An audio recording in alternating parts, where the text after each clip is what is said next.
В 10 утра у военкомата собрались призывники, их друзья и родственники. Последние минуты прощания, слезы матерей и любимых. В армию отправились 9 молодых сибайцев.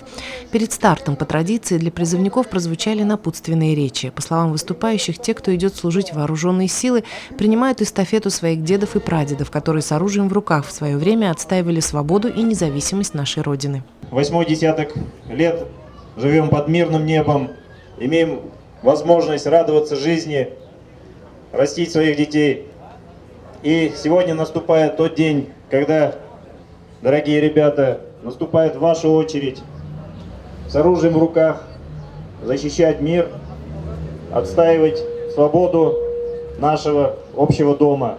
Страшного ничего нету. Все служили, деды, отцы, доблестно и честно сражались. Братья ваши, друзья, знакомые, старшие, теперь ваша очередь. Необходимо служить так, чтобы потом не было стыдно.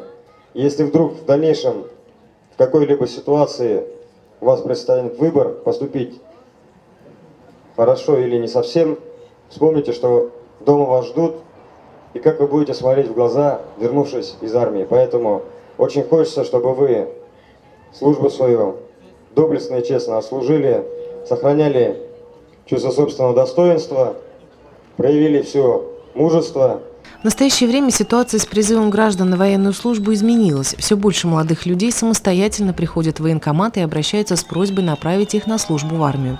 Это во многом связано и с повышением престижа вооруженных сил, желанием молодых людей отдать воинский долг и получить ряд льгот при продолжении образования, а также в значительной мере расширить свои возможности при трудоустройстве, приобрести жизненный опыт и самостоятельность. В армию хочу служить, хочу отслужить.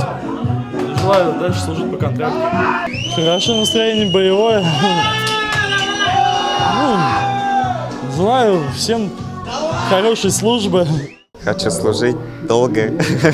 Может, по контракту останусь, в хорошие войска попаду. Мечтал с детства служить. Вот.